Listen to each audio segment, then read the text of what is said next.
Only one. Hi, nice to meet you. Nice to meet you. Oh,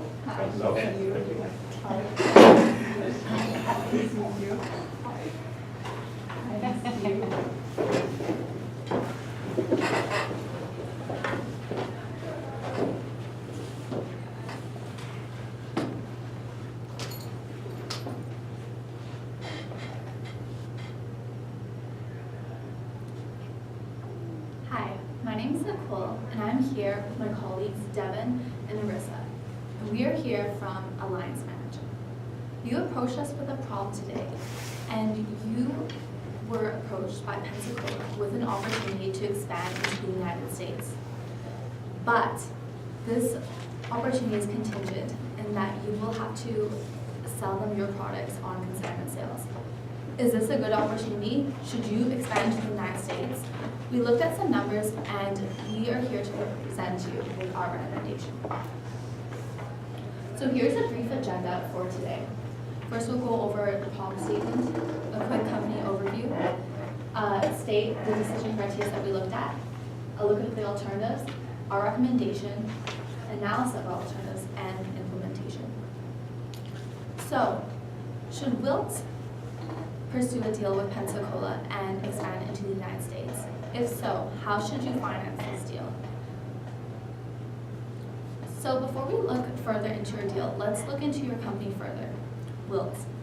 So you're a Canadian-based company founded by yourself and your two co-founders, Aaron and Gary. You're a relatively young company and you started in Montreal just 2 years ago. Currently, you're selling 150,000 flasks per year, and you are a highly leveraged company. So by pursuing this deal, this could affect your financing decisions.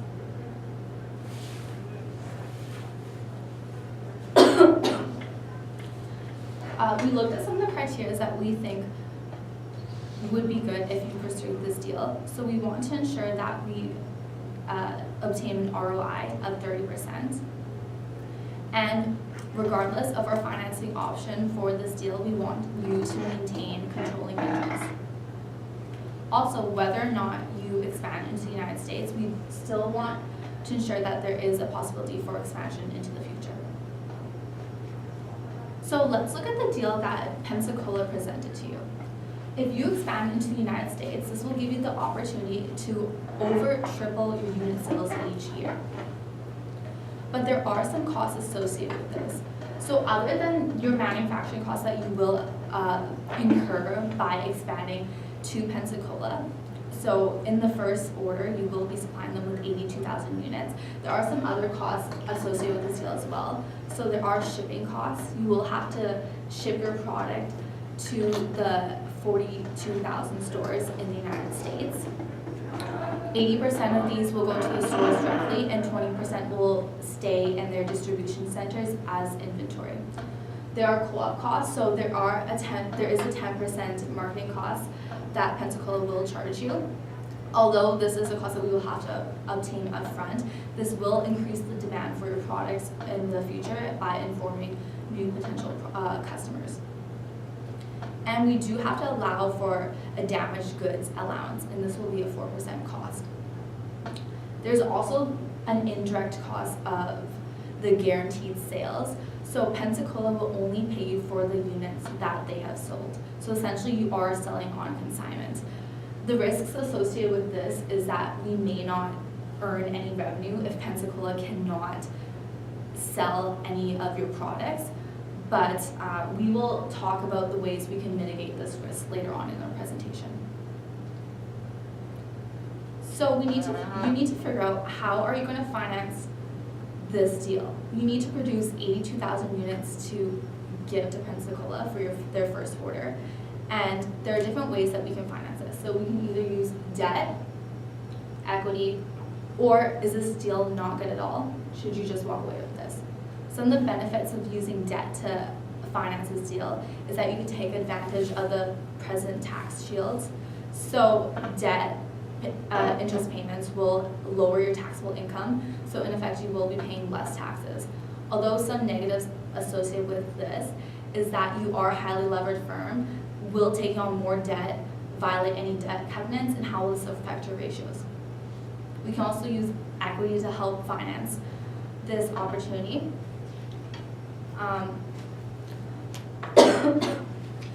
There are no guaranteed payments with this. You'll just get your money up front, but this will dilute your ownership. And of course, we can go with neither if any of these opportunities do not look economically feasible. Next, Arissa will go in with the analysis of the decisions. So since we were lacking in financial statements for your company because you were so new, we had to make a couple of assumptions. First off, we are assuming that you have, if we were to take on debt financing, that you have the cash on hand to make the loan payments. We also assumed a cost of capital of 10% and that your production would increase by 2% per year. So for looking at debt financing with a cost of capital of 10% based on your projected production schedule with Pensacola for 2 years, we calculated an NPV of $142,000. Since cost of capital is an assumption, we also looked at a break-even analysis. So if the cost of capital was calculated to be a bit higher, we could go as high as 11.4% cost of capital in order to have a zero NPV. So equity was a little bit trickier. We stuck with the 2-year projections for Pensacola. Using the 10% cost of capital, the ROI on the first year would be negative 43%. So then the second year would be 89%. This would still only give us an average of 23% ROI, which is not high enough. The investors wanted a 30% ROI, so we conducted another break-even analysis. So the cost of capital would have to be 1.26% in order to get the 30% ROI, which is not attainable, or we feel it's not attainable. It's very unrealistic. So we have decided that debt financing would be the most ideal for you to pursue the Pensacola deal. This also works out as well for the pecking order of finance, whereas debt is more attractive for financing compared to equity, since equity looks like it's more of a cry for help to outside investors. I'll let Devin take you through the risks. Thank you, Arissa. Like any good deal, there are plenty of risks that go along with them. The first major risk that comes up with a deal this large is that Pensacola has huge supplier power over your organization. So if they decide that they want to decrease their price, they can do that, and there's not very much that you can do about it. So that's our first risk. The other major risk is the guaranteed sales arrangement. If we provide them with a huge amount of products and none of them are being sold, then we don't receive any profit. And due to that, if we continuously produce products through a supply channel, we might have an overproduction of products, and we may not be able to sell that overproduction, which will be a huge cost. So how do we mitigate these costs or these risks? Well, the first mitigation we can do is negotiate a deal, and we propose a $4.9 price freeze instead of having a $5 freeze. So what this would say is over 5 years, they would not be able to charge more, or we would freeze the price that they're buying our product from us at $4.90. So this would stop them from being able to decrease our price dramatically, and in return, we've agreed to decrease our price by 10 cents. However, if we go for a solution like this, our NPV at 10% decreases to $49,000, which is very low. So this would just be an option that isn't exactly attractive, but can reduce your risk. Though in the deal it says the guaranteed sales cannot be negotiated, that was under the premise that we are a new supplier to them. After a number of years, once we become a familiar supplier with Pensacola, then we can renegotiate the guaranteed sales arrangement so that they are buying the products directly from us, so that they have the risk of selling the product and we aren't held with that risk. That can be done in the long-term future. And in order to mitigate the risk of having an overproduction of supply, we can implement a just-in-time supply strategy, which means we will only start producing products when the order comes in. This reduces, again, an overproduction of supply. So how can we implement this plan? In the short term, we need to secure the deal with Pensacola.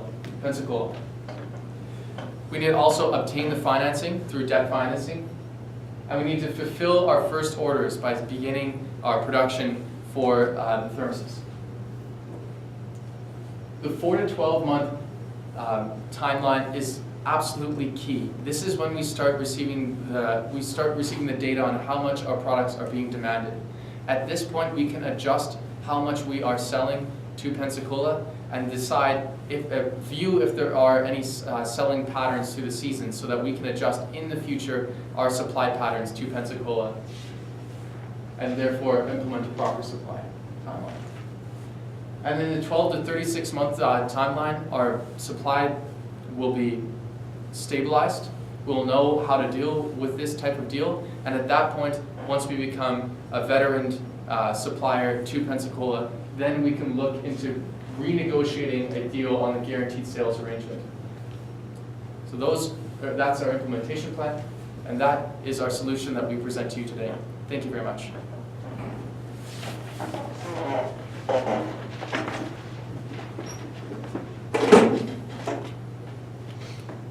There's 5-minute question and answer period. They ran for what, 10, just over 10? Just 11 11 minutes, yeah. yeah.